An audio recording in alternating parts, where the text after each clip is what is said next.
مومنین سے ابھی ڈونیشن لے کے 100 روپے پہ ابھی آپ صلوات پڑھ رہے تھے. یہ کہاں لکھا ہوا ہے؟ آدمی سے پیسہ لو صلوات پڑھو، پیسہ لو صلوات پڑھو. کوئی دلیل ہے آپ کے پاس؟ گھبرائیے نہیں. سورہ توبہ قرآن مجید آیت موجود ہے. حکم ہے پیغمبر اسلام کو، خذ من اموالہم صدقہ وصل علیہم، اپنے امت سے پیسہ لو، ان کے لیے صلوات پڑھو.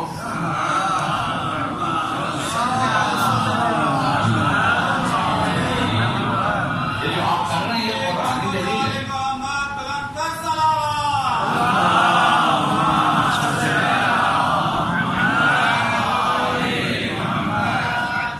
اس کی دلیل قرآن میں ہے، گھبرائیے نہیں. خذ اے رسول لے لو، من اموالہم ان کے مال سے. شاید یہ کہ ان کے مال سے، یہ اس وقت آتا ہے جب مال حلال ہو. کسی اور کا ہو تو ہم نہیں ہوگا، کسی اور کا ہوگا تو ثواب اسے پہنچے گا. خذ لے لیجیے، من اموالہم صدقہ. صدقات کا معنی یہ عام ہے، خمس و زکات و خیرات و فطرہ، یہ ساری چیزیں، ڈونیشن سارا صدقہ ہے. وَكُلُّ مَعْرُوفٍ صَدَقَةٌ، حدیث ہے، ہر نیک کام صدقہ، ہر نیک کام صدقہ. وَصَلِّ عَلَيْهِمْ، اور ان کے لیے دعا پڑھو، درود و سلام دے دو جن سے پیسہ لیا، مال لیا. اور حکمت بات میں بہت لطیف ہے. کیوں؟ اس لیے کہ جب انسان کے جیب سے نان نکلتی ہے تو ساتھ میں جان بھی نکل جاتی ہے. تو ان کے زخمی دل پر اے میرے حبیب تیری یہ دعا و صلوات اس زخمی دل کے لیے مرہم ہے. یہ اس آیت کا حصہ ہے، تفسیر نہیں ہے. خذ من اموالہم صدقہ فإن الصلاة سکن لہم. پیسہ ان سے لینے سے جو اضطراب کی کیفیت آئی ہے اور پھر دنیا نے جو جان نکلی ہے، یہ تیری درود و سلام ان کو سکون دیتا ہے. تو آپ جو مومنین کو سکون صلوات کے ذریعے دے رہے تھے، لیکن ایک خطرہ بھی ہے کہ اگر کوئی اس نیت سے دے کے مثلا حاج سلطان کا نام آئے، مثلا شاہ قدیر کا نام آیا، موسوی کا نام، میرا نام ہو، اس سے نہ دینا بہتر ہے. آپ کی نیت میں یہ ہے کہ بس یہ میری طرف سے ہدیہ مسجد کے لیے ہو، مسجد والوں نے اپنی طرف سے اعلان کیا ہے تو نو پرابلم. ہاں اس میں چونکہ آپ کی نیت میں کھوٹ نہیں ہے اپنی جگہ سے. ایک اور، مسجد بنانے کی کتنے شرائط ہیں؟ بنانے والوں کے شرائط قرآن مجید سورہ توبہ آیت نمبر 18.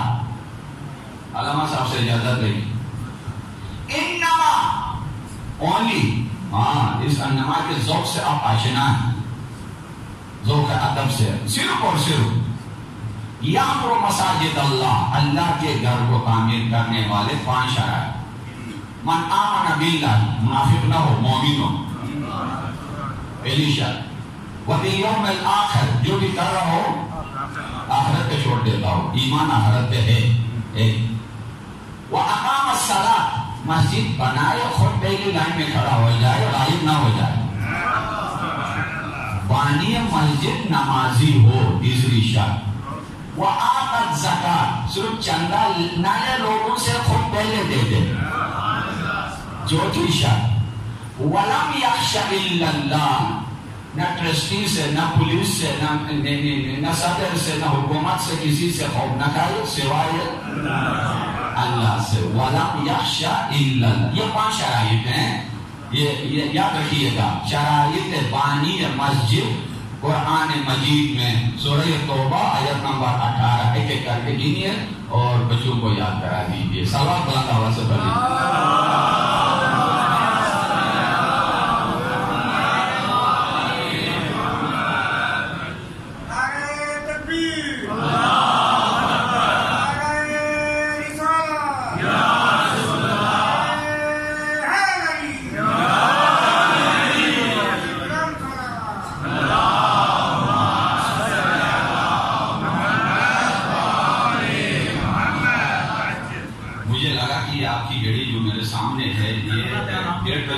میری مرضی، اس نے ہلنا نہیں ہے، میں نے بھی نہیں ہلنا. صبح سے 1:30 بجے بات ہے.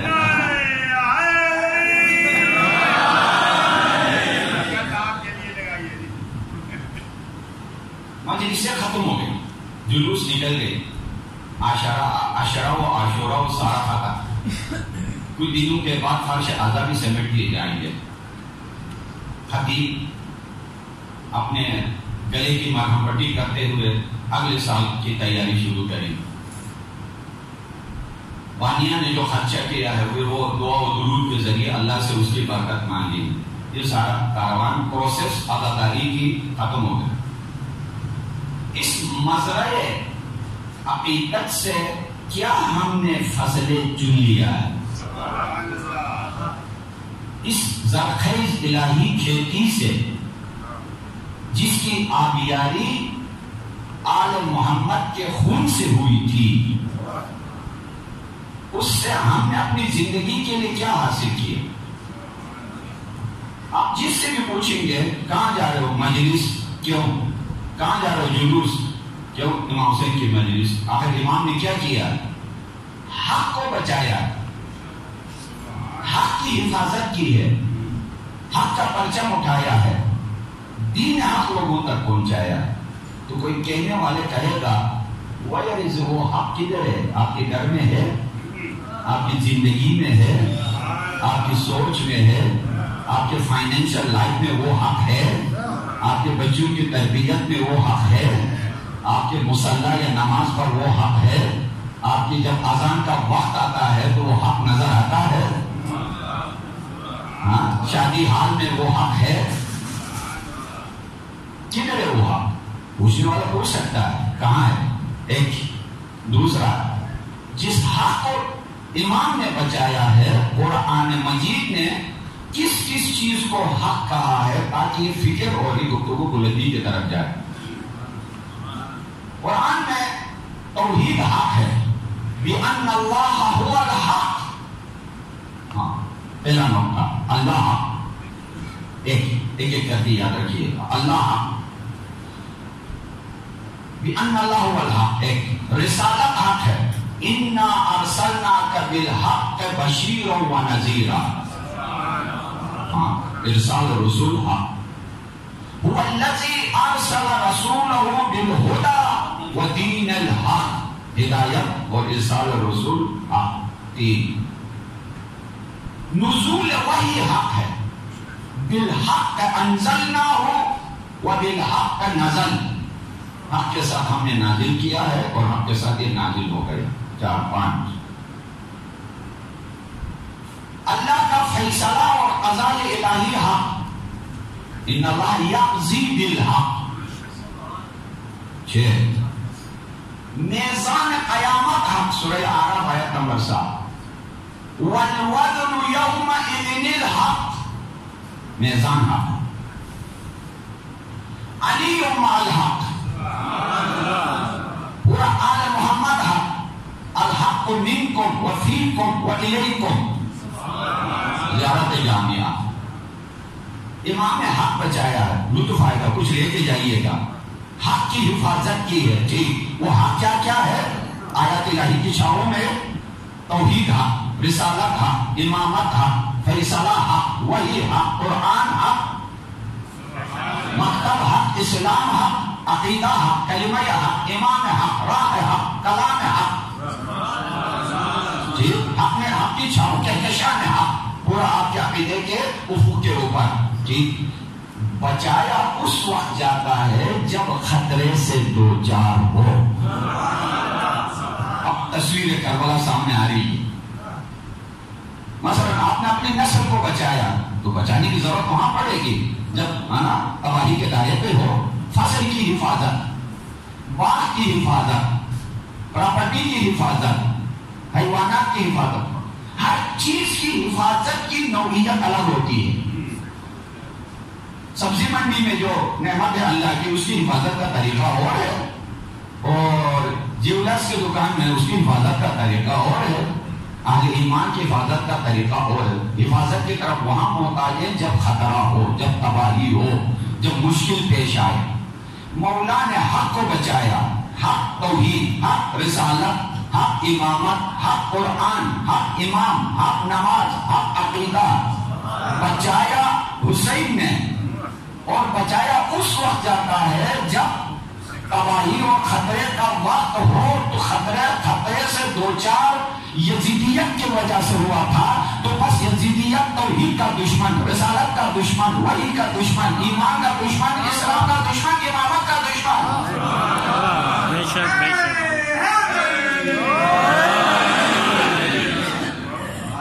ہاں، توحید کا دشمن سب سے پہلے توحید کا.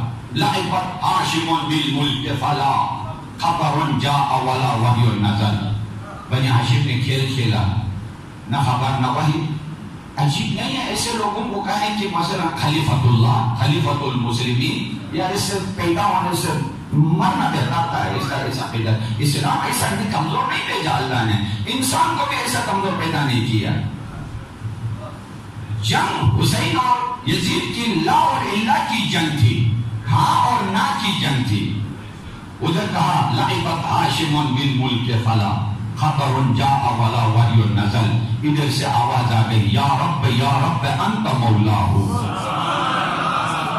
طوبی لمن کنت انت مولاہ، یا ذا المعالی علیک معتمدی فارحم عبیدا الیک ملجاہ. اے میرے رب. کہاں؟ مسجد میں کہنا آسان ہے، خطبے میں کہنا آسان ہے، احباب کے حلقے میں کہنا آسان ہے، خوشحالی میں کہنا آسان ہے، نرغے آدھا میں، لاشوں کے درمیان، آخری سجدے میں، لقاء الہی کے وقت یہ جملہ کہنا کہ پروردگار کتنا خوش نصیب ہے وہ جس کا تو خدا ہے. سبحان اللہ سبحان اللہ. آپ میرے دوست ہیں، میرے بھائی ہیں، میرا صلوات اللہ.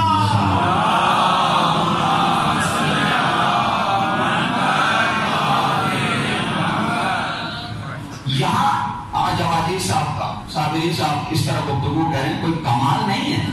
توحید کی باتیں اگر ہم اس حلقے میں آپ سارے ہمارے آپ عزت سے بلایا اور سے سن رہے، کمال ادھر ہے. ادھر شبیہ ہے پیغمبر کا جنازہ ہو، ادھر شبیہ ہے ادھر کرار کا جنازہ ہو، ادھر شبیہ ہے حسن مجتبیٰ کا جنازہ ہو، اور ادھر یار و انصار ہو، سر پہ تلوار اجل کی کھڑی ہو، اور آخری زندگی کا آخری لمحہ ہو. رزق بقضائه وتسلیما لامره لا رب سواک یا غیاث المستغیثین کے وقت یہ نعرہ لگائے یا رب انت مولاہ، طوبی لمن کنت انت مولاہ، یا ذا المعالی، اے بلندیوں کے مالک خدا، یا ذا المعالی علیک معتمدی.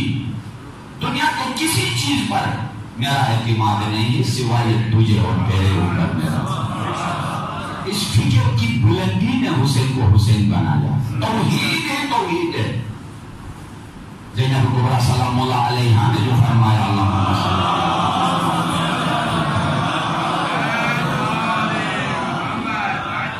علماء کرام سے آپ سنتے رہے ہیں، اور ہر عالم دین اپنے ذوق و تحقیق کے مطابق اس میں کچھ مزید مطالب آپ کے گوش گزار کرانے کی کوشش کرتے ہیں. جملہ مشہور ہے ما رأیت الا جمیلا. کہاں کا ہے؟ دربار ابن زیاد میں. کس سوال کے جواب میں؟ دیکھا خدا نے آپ کے بھائی کے ساتھ کیا کیا.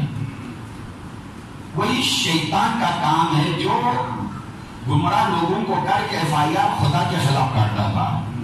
شیطان اور بنی امیہ کا کام ایک جیسا. معصوم کی گردن پر خنجر خود چلاتے تھے اور اللہ ہے نا سارا کام اس کا. دیکھا خدا نے کیا کیا. پہلے تو فرمایا موت و حیات اللہ کے ہاتھ میں ہے، قضا و قدر اللہ کے ہاتھ میں. انسان بنا ہی بنایا گیا یہ موت کے لیے. لیکن یاد رکھیے ما رأیت الا جمیلا، میں نے کربلا میں اچھائی کے سوا کچھ نہیں دیکھا ہے خدا سے. کون کہہ رہی ہے؟ ام المصائب. کون کہہ رہی ہے؟ 18 بھائیوں کو بلا کفن چھوڑ کے آئی. یعنی مسائل آپ کے سامنے ہیں سارے. ایک خاتون جو جس نے مصیبتیں نہیں دیکھی ہو اگر وہ کہے اور بات، لیکن ما رأیت، میں نے اللہ سے اچھائی کے سوا کچھ نہیں دیکھا ہے. یہاں جھنجھوڑنے والا ایک نقطہ ہے آپ کی اجازت سے آپ کا. کربلا کے 2 رخ ہیں، ایک خونی ایک نوری. یوں سمجھیں کربلا ایک سکہ ہے، ہر سکے کا 2 رخ ہوتا ہے.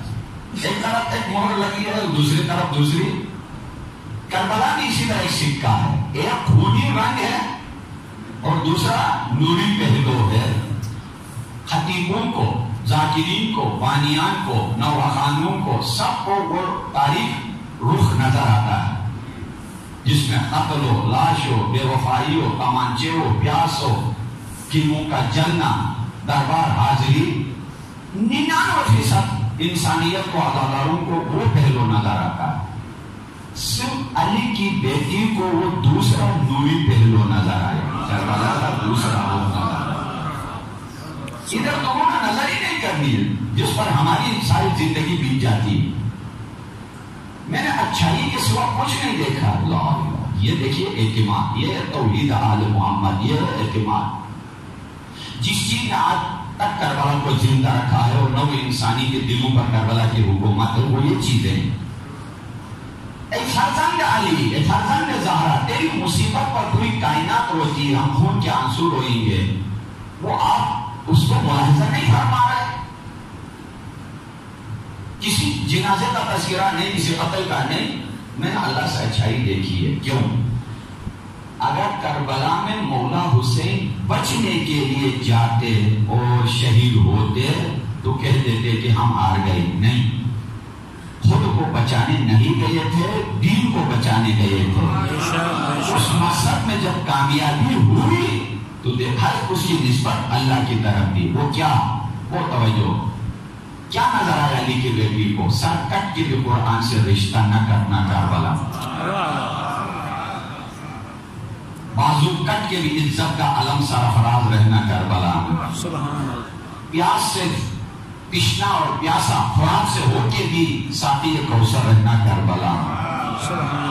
رمز زندگی کربلا میں، راز بندگی کربلا میں، تفسیر محمد مصطفیٰ کربلا میں. مجھے شعر کہنے دیجئے. ستے نبی میں بحر خدا لوح دشت پر، چاہیے ستے نبی نے بحر خدا لوح دشت پر لکھی لہو کی دھار سے تفسیر مصطفیٰ.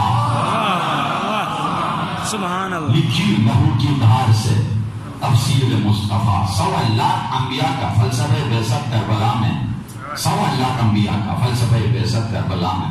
حیات قرآن کربلا میں، عشق الہی کربلا میں، سجدہ عشق کربلا میں، اور ذکر ابراہیم اور اسماعیل کا تذکرہ اور اس فلسفے کو زندہ رکھنا کربلا میں.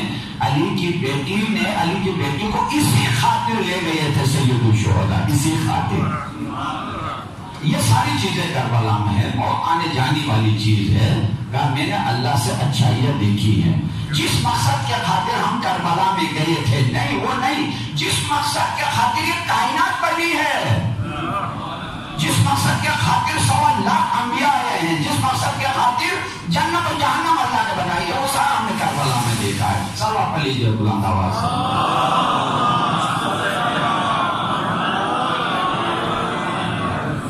یاد رکھیے، عزت کی زندگی کا نمونہ حسین ہے.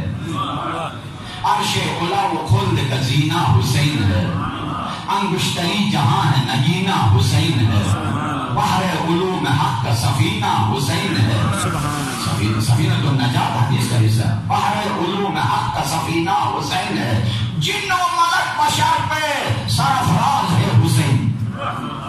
جن و ملک بشر پہ سرفراز ہے حسین. تا حشر بھی نہ کھل سکے وہ راز ہے حسین.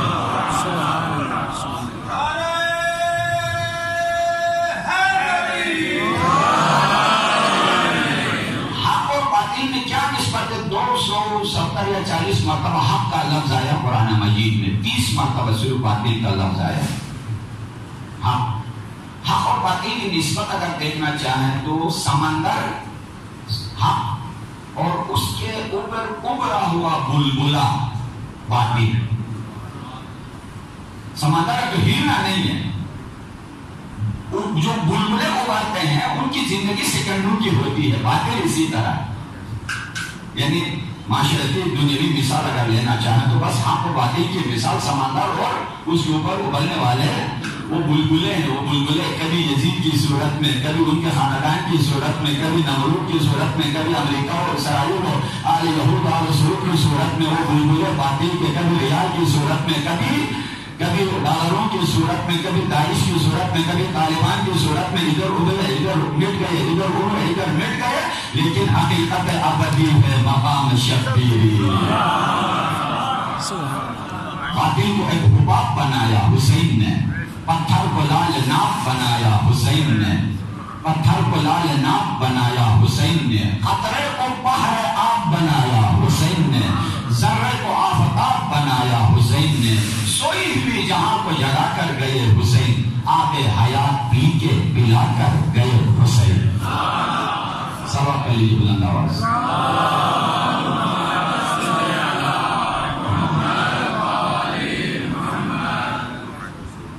اخروٹ دیکھا آپ لوگوں نے؟ اخروٹ کتنے کور ہوتے ہیں اس کے باہر، دو اس کا پہلے چھلکا، اس کے اندر پھر اس کا کور ہوتا ہے اصلی، اور اس کا جو اصل مغز ہے دانے اخروٹ وہ اندر ہوتا ہے۔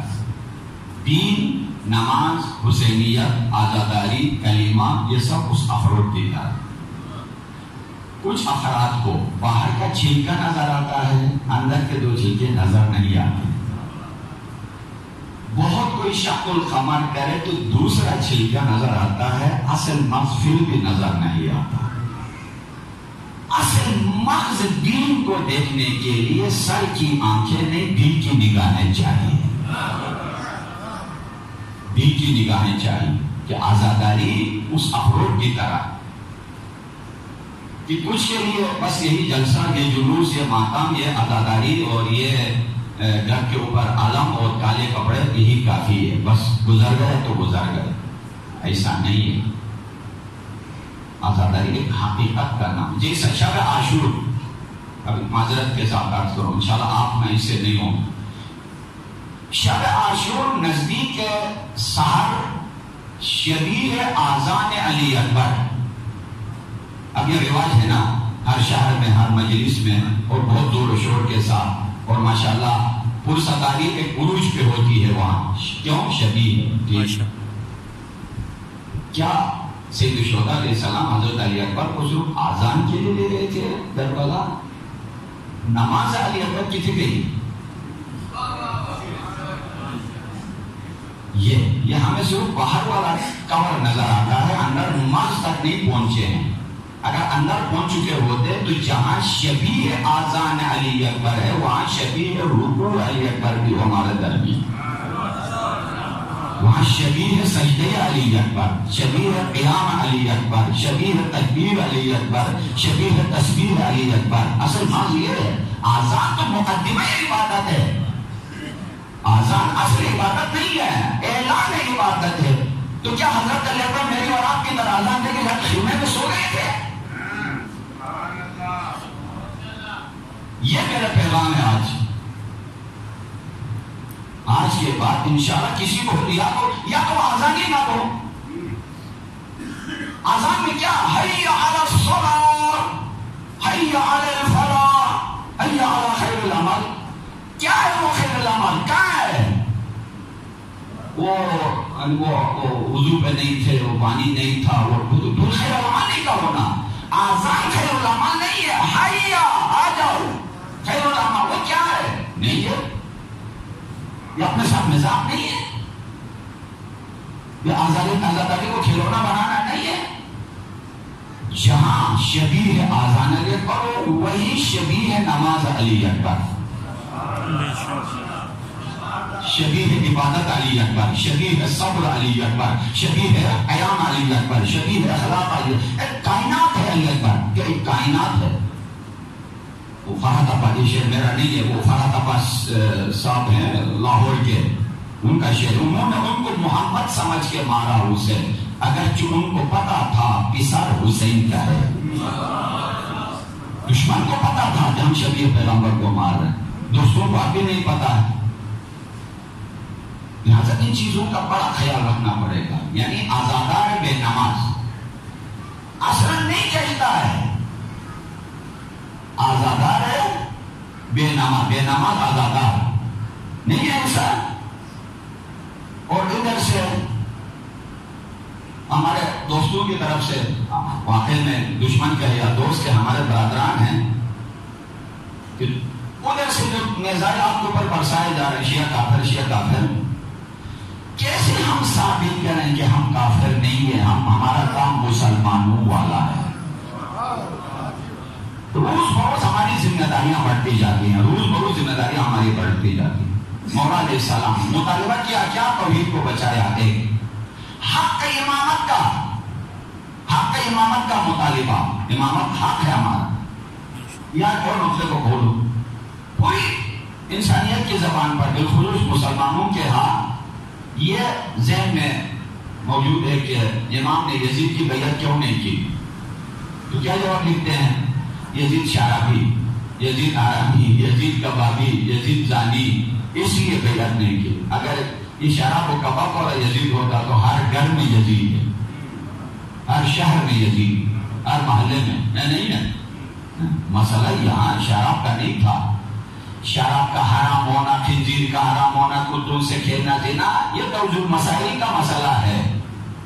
امام کی جنگ توجیہ المسائل کے بارے میں نہیں تھی، مسائل فقہ پر نہیں تھی. اصل کربلا اصول دین پر ہے، فروع دین بعد میں ہے.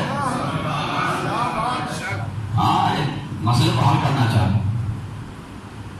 اصل جنگ اصول فروع دین پر نہیں ہے. یہ شراب حرام تھی، یزید نے پی لیا، کتوں کے ساتھ کھیل لیا، مثلا بندر کے ساتھ. یہ ہے فروع دین، حلال حرام واجب مستحب مکروہ مباح، یہ فروع دین کے توجیہ المسائل ہے. جنگ توجیہ المسائل کے اوپر نہیں ہے، عقیدہ اصلی اصول دین کے اوپر ہے. کیا الا ان الخلافۃ محرمۃ علی آل ابی سفیان، خلافت الہیہ اللہ نے ابو سفیان کے اولاد پہ حرام، آل محمد پہ واجب قرار دیا تھا. اس حرام کو یزید نے حلال اور حلال کو حرام قرار دیا ہے. یہ مسئلہ ہے. اصل اصول دین کا ہے، فروع دین کا نہیں ہے. ٹھیک ہے فاسق و فاجر تھا، لیکن وہ علماء اہل سنت کا دیکھا دیکھی ہم یہ ٹھیک ہے خطبے میں بھی ہے، جیسا بھی آغاز صاحب نے عرض کیا. یزید کی کرتوتوں میں محرمات میں ہے، لیکن وہ محرمات تک خلیفے کا ٹائٹل لے کے محرمات تک جانا اصل جڑ میں خرابی کی وجہ سے تھی. اگر جڑ ان کی اگر صحیح ہوتی تو یہ تباہی یہاں تک نہیں مچتی. لہذا یہ چیزیں بھی دیکھ لیں کہ ان الخلافۃ محرمۃ علی آل ابی سفیان. حق توحید کا مطالبہ، ایک حق امامت. ہر خطبے میں امامت پہ زور دیا ہے مولا. ہاں مکے سے مدینے سے مکے تک، مکے سے کربلا تک تمام خطوط امامت پہ. ولید نے جب پہلے دعوت دی، بیعت کی، مولا نے کیا فرمایا؟ نصبح و تصبحون، انتظار کرو، رات گزرنے دو، تم بھی ہم بھی. وَتَنْظُرُوا وَنَنْظُرُونَ، تم بھی انتظار کرو ہم بھی. کل دیکھا جائے گا اینا احق بالخلافہ، ہم میں سے کون خلافت کا حقدار ہے. کیا نماز کا ذکر نہیں ہے یہاں؟ حج و طواف و خمس و زکات کا نہیں ہے. ٹھیک ہے، اینا احق، طاف مدار کربلا حق امامت کے اوپر. اینا احق بالخلافہ. دو، تیسرا مطالبہ تھا جیسا حضرت موسیٰ فرعون سے بار بار کہتے تھے، ارسل معنا بنی اسرائیل، ارسل معنا بنی اسرائیل، ارسل ان بنی اسرائیل کو ہمارے ساتھ چھوڑ دو، یہ ہماری ملت ہے، یہ تمہاری نہیں ہے. فخر موسیٰ بھی نمائندہ فرعون کے سامنے یہی مطالبہ کرتے تھے کہ یا ایھا الناس، انسانوں، لا حول ولا قوت، سلام ہو اس بلندی کے اوپر. مکہ والوں نہیں، مدینہ والوں یہ بھی نہیں، ہم بدیوں مالکیوں شافعیوں شیعوں سن نہیں. ایھا الناس، دیٹ از دلیل ہے حسین سب کا. ہاں یہ حسین سب کا کہاں سے آپ نے ثابت کر لیا؟ خطبہ امام ہے. ایھا الناس، انسانوں، قیامت تک آنے والے انسان. میں نے اپنے نانا سے سنا ہے کہ جو کرتوت یزید کے ہیں، جن جن کے کہا اگر کسی کے سامنے یہ دیکھو ظالم و جابر بادشاہ یہ خرابیاں کر رہا ہو اور لوگ تماشا دیکھیں کچھ نہ کہیں، اللہ حق رکھتا ہے، اسے جس طرح بھونڈے منہ جہنم میں ڈالے. اور جو میرے ساتھ ہے، جو لقاء الہی کے متمنی ہے، بسم اللہ، یہ جاننے والا. ابھی ہمارے دوست احباب دنیا کے جتنے بھی فرقے ہیں مسلمانوں کے، حسین سب کا، سب کی زبان پہ نہیں ہے، ہم سب کا حسین ہے. عجیب ہے، حسین صاحب کا پرچم ایک کے ہاتھ میں. ابھی عروج مجلس کی طرف آیا اور اختتام کے اوپر. حسین صاحب کا پرچم ایک کے ہاتھ میں, حسین صاحب کا مجلس ایک کی, حسین صاحب کا سجدہ ایک کے پاس, حسین صاحب کا راہ حسین ایک کے پاس, حسین صاحب کا منزل حسین ایک کے پاس, حسین صاحب کا توحید حسین ایک کے پاس, حسین صاحب کا نعرہ حسین ایک کے پاس. عجیب نہیں ہے؟ اگر حسین صاحب کا ہے بسم اللہ, پرچم بھی سب کے پاس ہونا چاہیے. راہ حسین, فکر حسین, ذکر حسین, ماتم حسین, عشق حسین. یوں مانا ہو گیا نا حسین صاحب کا. آپ کسی مثلاً آپ کے علاقے کے سردار کے ہاں جائیں گے, فاتح خانی میں, رسم قل میں, ہر کوئی جاتا نہیں جاتا ہے. اور کیوں؟ اور ہمارے گاؤں میں اس نے بڑے کام کرائے ہیں, سڑکیں بنائی ہے, نہیں ہے, پانی کا انتظام کیا, اسکول بنوایا ہے. لاہور ایک گاؤں کو بنانے والے کے لیے سارا فرقہ امڑ کے آیا. پوری دنیا جن کے صدقے میں ہو, جنت جن کے صدقے میں مل جائے. ہاں حسین صاحب کا ٹھیک ہے. اگر حسین صاحب کا بسم اللہ دروازہ کھلا ہے, ثابت کیجئے کہ حسین صاحب کا مجلس میں آئیے, قصب فیض کیجئے. اگر حسین صرف شیعوں کا ہے, بعد میں پچھتانا نہیں. یہ آخری نقطہ ہے, بعد میں پچھتانا نہیں. اگر حسین صرف شیعوں کا ہے تو میں نے آغاز قرآن سے کیا ہے, توحید حسین کی, کوثر حسین کی, جنت حسین کی, رسالت حسین کی, راہ حق حسین کی. اگر یہ شیعوں کا ہے تو توحید بھی ہماری, کوثر بھی ہماری, جنت بھی ہماری.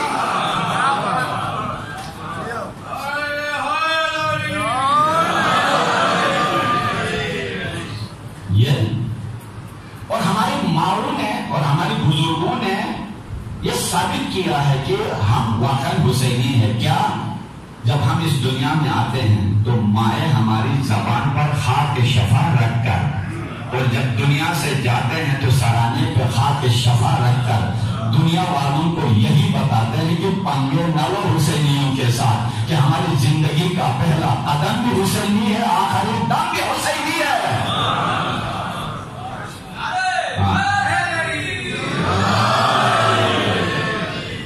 ان لوگوں کے ساتھ لوگ پنگے لینا شروع کرتے ہیں, سمجھ نہیں آ رہی ہے یزیدیت کی کا تذکرہ آیا, فلان کا تذکرہ آیا, فلان کا تذکرہ آیا, نہیں. لہذا کھل کے اعلان کرے. تو بہت قیمتی حدیث آج کرنے جا رہا ہوں. مولا نے فرمایا اگر اہل حق اظہار حق نہ کریں, اہل باطل یہ سمجھتے ہیں کہ وہ حق پر. گولڈن سیاہی پہ لکھی جانے والی حدیث. اہل حق اگر حق کا اظہار نہ کریں حق کا, تو باطل والے سمجھتے ہیں. چلیے کوئی مولوی تو تہمت نہ لگے کہ یہ فضائل علی نہیں سناتے ہیں, وہ اپنے اوپر الزام بھی ہٹاتا ہوں اور فضائل بھی ایک نقطہ اسی موضوع کے اوپر. علی الحق, میزان قیامت میں, میزان کیا ہے؟ ایک میزان کا نام ہے حق. والوزن یومئذ الحق. مجھے ڈرائیور میں تھوڑی دیر کے لیے جانا ہوگا, ابھی آپ مارکیٹ سے انشاءاللہ ہو کے آئیں, دوبارہ جائیں. کیا کروں؟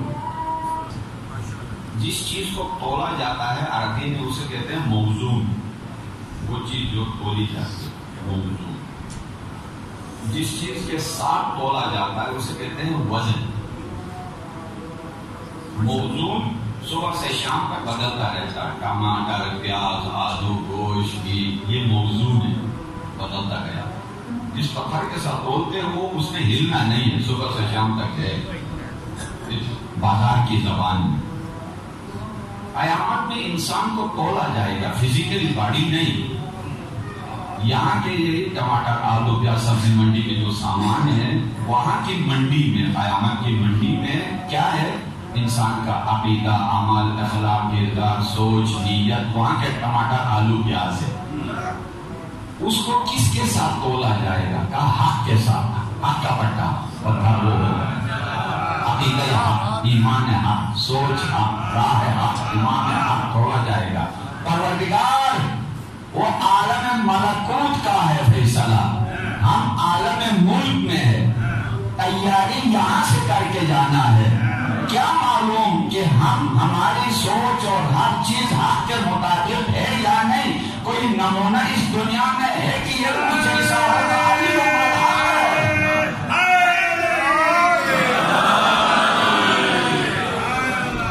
علی و مع الحق، میزان یہاں ہے، میزان یہاں ہے کہ حق کے مطابق خود کو توڑو، جو علی ہوگا وہی وہاں کا میزان ہوگا اور اس سے جدا نہیں ہوگا۔ آخری حدیث کی حدیث پیغمبر اسلام ہے، افضل الجہاد کلمۃ حق عند سلطان جائر۔ اس شرط کو جو ایام سجادیہ ہے، امام سجاد علیہ السلام نے جو پورا کیا ہے،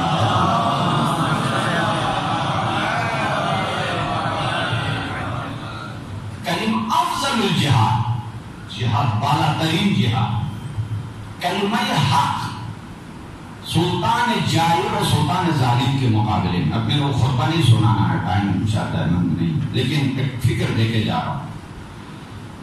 امام خمینی سے پوچھا گیا اتنی بڑی طاقت تو دنیا کو کنورٹ کر کے رکھ دے تو ایک ملاقات شیخ ابراہیم زکزاکی، ایک ملاقات 1980 میں وہ نائجیریا کی اسلامی جماعت اہل سنت کے صدر تھے، رئیس امیر۔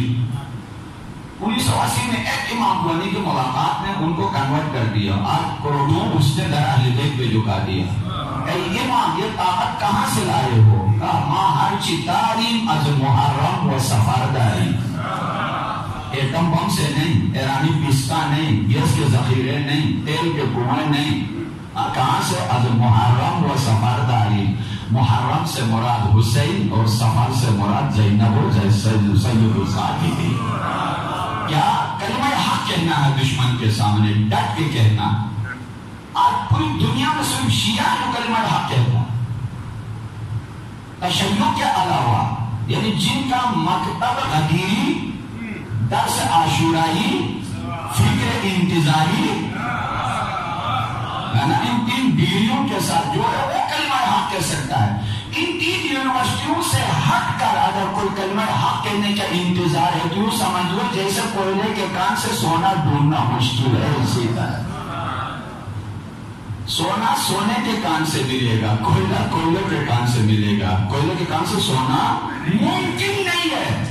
اسی طرح جن کے پاس یہ تین یونیورسٹیاں نہیں، غدیر، عاشورا، انتظار،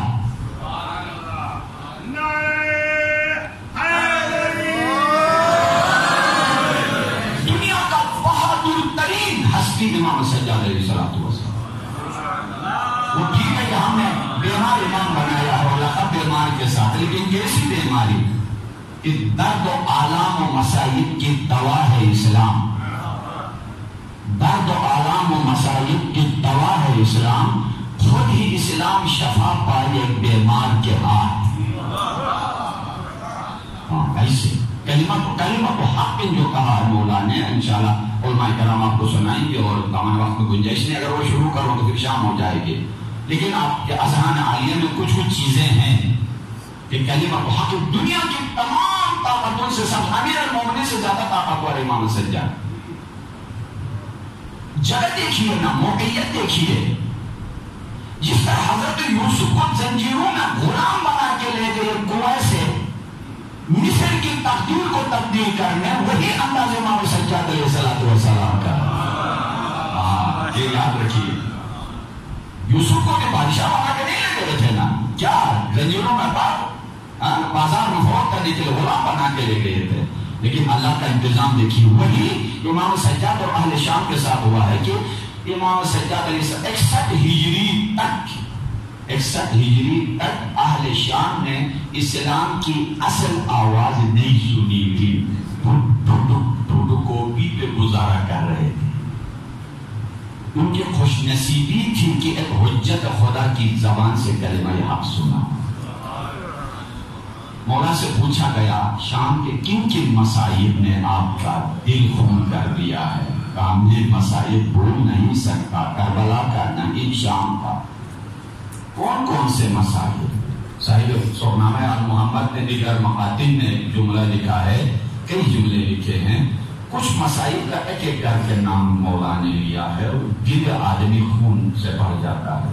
مولا فرماتے ہیں کہ جب کسی رش والی گلی سے یا شہر سے بازار سے گزرتے تھے، ہماری درخواست ہوتی تھی کہ رش والی جگہ سے ہمیں نہ لے جائیں، کہ نبی زادیوں پر غیروں کی نظر نہ پڑ جائے، یہ رحم ہم پہ کیجئے۔ لیکن ظالم لوگ ہمیں اسی جگہ سے لے جاتے تھے جہاں دیکھنے والے زیادہ ہوں، جہاں ظالم زیادہ ہوں۔ اگر چلیے وہاں سے لے ہی گئے، لیکن جو تماشا دیکھنے والے تھے وہ خالی ہاتھ نہیں ہوتے تھے، کسی کے ہاتھ میں پتھر ہوتا تھا، کسی کے ہاتھ میں لکڑی، کوئی آگ برسا دیتا اور کوئی صدقہ کو خیرات بھی صدقہ کے حقدار سمجھ کے۔ مولا امام علیہ السلام سے امام سجاد فرماتے ہیں کہ یہ ہم ترس رہے تھے لوگ ہم سے پوچھیں کہ ہم کون ہیں، ہم پہچان والے۔ کبھی کبھی ایسا ہوتا کہ آپ لوگ کہاں سے آئے ہیں، ہم مدینے سے، مدینے کے کس قبیلے سے، بنی ہاشم کے محلے سے، بنی ہاشم کے کون ہیں آپ؟ آیا پھر ان کو بتا دیتے کہ قرآن میں کیا تم نے آیت تطہیر پڑھی ہے؟ انما یرید اللہ لیذھب عنکم الرجس اہل البیت ویطہرکم تطہیرا۔ وہ شام والے کہتے ہیں کہ مثلا اس آیت کا آپ سے کیا تعلق ہے، یہ تو آل محمد کے بارے میں ہے۔ تو وہ کہتے تھے جن کے شان میں یہ آیت آئی ہے وہ ہم ہیں۔ ایک جملہ جو میں مقتل میں پڑھتا ہوں دل خون ہو جاتا ہے۔ مولا فرماتے ہیں یہ شام والے، یہ ظالم ہمیں یہود و نصارہ کے دروازے پہ لے جاتے تھے اور ان کا دروازہ کھٹکھٹا کے باہر بلا لیتے، ان سے پوچھتے تھے تم لوگ ان کو جانتے ہو؟ یہود و نصارہ کہتے ہم انہیں نہیں جانتے ہیں۔ تو شام والے کیا کہتے تھے؟ ان کے دادا نے تمہارے دادا کو مارا ہے، ان کے بابا نے تمہارے بابا کو مارا ہے، ان کے بزرگوں نے تمہارے بزرگوں کو، جو غافل تھے انہیں بھی ہمارا دشمن بنا دیتے تھے۔ مولا اگلی مصیبت کون سی ہے؟ فرمانے لگے اگلی مصیبت ایسے خرابے میں ہمیں رکھا گیا کہ نہ چھت کا انتظام تھا، نہ زمین کا، نہ فرش کا، نہ کھانے کا۔ مولا اگلی مصیبت کون سی ہے؟ تو رکتے ہوئے مولا نے فرمایا دربار شام میں داخلے کی مصیبت، جسے 30 سال تک روتے رہے، الشام الشام الشام۔ مولا فرماتے ہوئے یہ کون سی مصیبت تھی؟ میں تفصیل عرض نہیں کر سکتا، ایک شعر پرانا ہے آپ کے ذہن میں ہے، میں حوالہ کرتا ہوں، آپ فرصت دیجیے۔ چھپتی تھی نبی زادی کے پیچھے، کس شرم و حیا سے ہر ایک خاتون نے پردہ اور پردے عصمت کے اندر پلی ہوئی خواتین بچنا بھی چاہتی اور چھپنا بھی چاہتی۔ دروازے دربار پر جب یہ کاروان پہنچا، ایک مرتبہ شیردل بیٹی مولائی کائنات کی کہنے لگی بیٹا سجاد یہاں تک زینب کی ہمت تھی، یہاں سے آگے ہمت نہیں ہے دربار میں داخل ہونے کی۔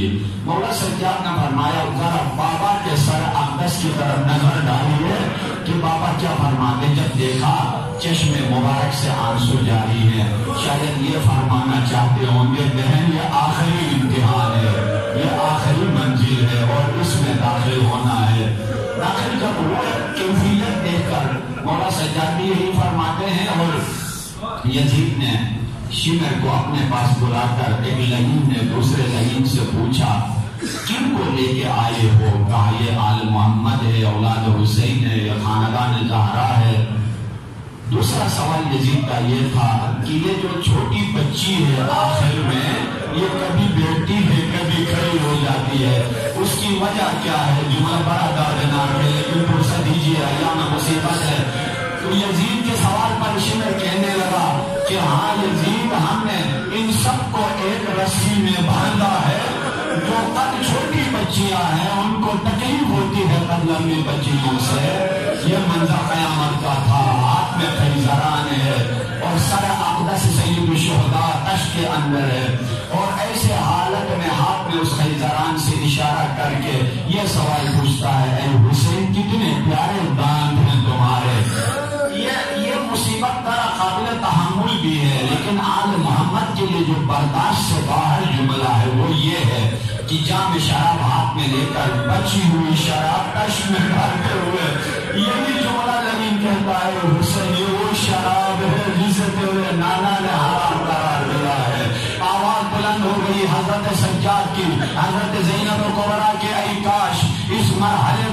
مرنے سے پہلے مر چکے ہوتے یہ منظر دیکھنا نصیب نہ ہوتا. اور دربار شام کی مسائل بہت زیادہ ہیں، لیکن یہ منظر دیکھ کر جب قیامت کا منظر پیش آیا، بعض مقاتل نے لکھا ہے اور علماء بھی ذکر کرتے ہیں کتنے میں ہندا کے قانون تک ان مظلوموں کی رونے کی آواز آئی، جلدی میں دربار کی طرف آئی اور اس حال میں کہ سر پر اس کی چادر نہیں تھی، یزید نے اپنی آبا اس کے سر پر ڈال دی. یہ منظر دیکھ کر قیامت ٹوٹ پڑی. زہرا کے اس عزیز پر، زینب کبریٰ پر رخ کیا دربار کی طرف. اے غیرت والوں، اے کلمہ گو، ہمارا کلمہ پڑھنے والوں، اے مسلمانوں، ارے نوکروں کے سروں پہ آ گئی چادریں جن کے شان میں آئے تطہیر نازل ہو، وہ چادر کے لیے پردے کے لیے ترستے رہیں. انا للہ و انا الیہ راجعون. السلام علی الحسین.